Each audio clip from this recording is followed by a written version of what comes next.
वाल्मीकि रामायण में ऐसा कहा गया है, जो दीर्घायु प्रदान करने वाली गंगा अवतरण नामक इस मंगल कथा का श्रवण करता है, उसकी समस्त मनोकामनाएं पूर्ण होती हैं, उसके समस्त पाप नष्ट हो जाते हैं तथा उसकी प्रतिष्ठा एवं दीर्घायु की वृद्धि होती है। हेलो दोस्तों, कैसे हो आप सब? आप सबका स्वागत है memories with Kanak Shukla channel पे। तो जैसा कि आप सबको पता है कि गंगा दशहरा का पर्व बड़े धूमधाम से मनाया जा रहा है। तो आज की इस वीडियो में मैं आपको बताने जा रही हूँ कि आखिर क्यों ये पर्व मनाया जाता है, इस पर्व के पीछे ऐसी क्या कहानी है, आखिर क्यों हिंदू धर्म में इतना गंगा माँ को पूजनीय माना गया है। तो जानते हैं इस वीडियो में इसकी कहानी। तो ये जानने के लिए वीडियो में अंत तक ज़रूर बने रहिएगा, और वीडियो अगर पसंद आए तो उसको लाइक शेयर ज़रूर करिएगा, और चैनल पे न्यू हो तो चैनल को सब्सक्राइब भी कर लीजिएगा। तो चलिए बताते हैं ये कहानी।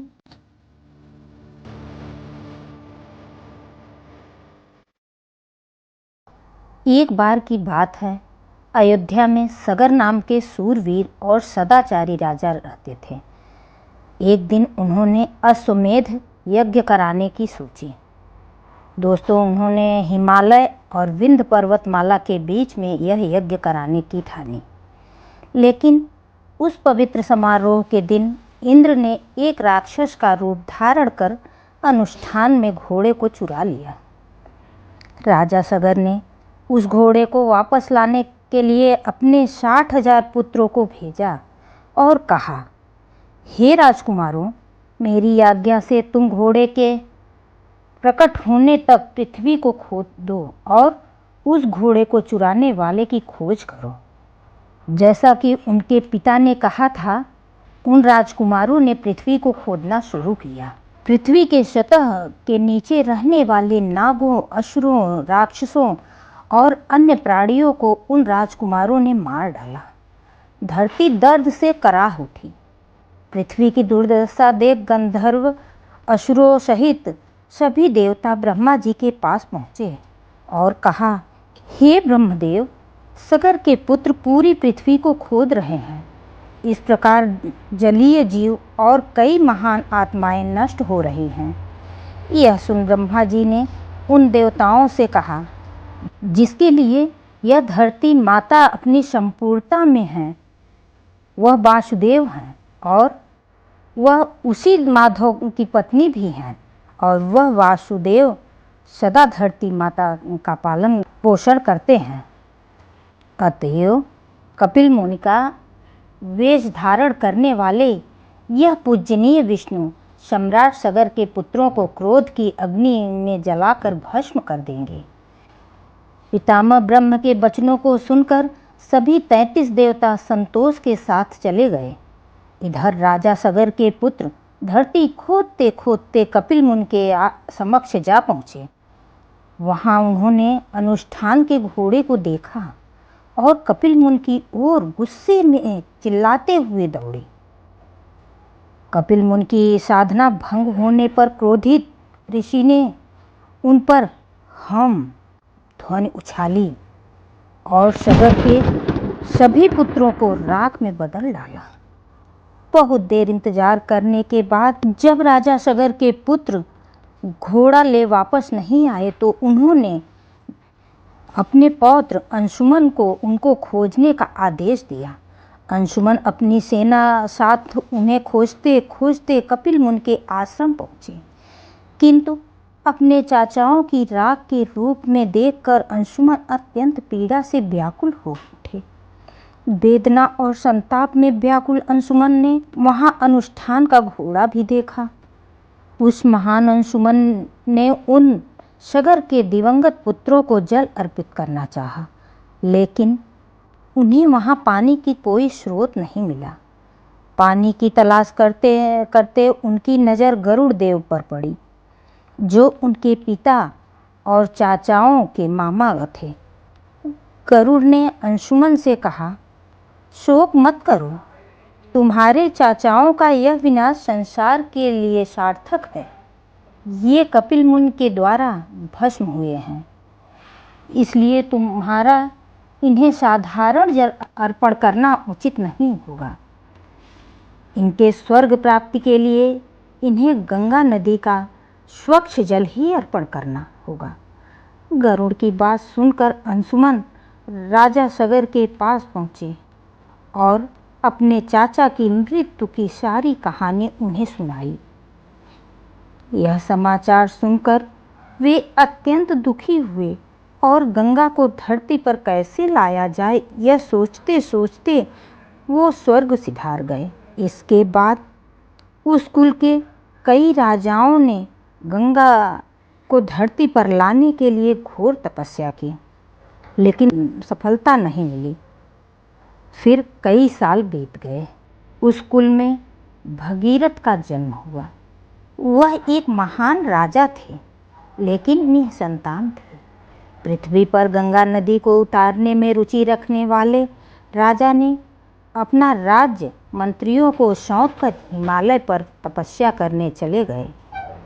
हजारों साल बीत गए और भगीरथ की कठोर तपस्या से ब्रह्मा जी प्रसन्न हुए। भगीरथ से वरदान मांगने को कहा। भगीरथ बोले, हे भगवान, यदि आप मेरी तपस्या से संतुष्ट हैं तो सगर के सभी पुत्रों को मेरी माध्यम से गंगा जल का हवन कराएं और हमारे वंश में संतान प्राप्त कराएं।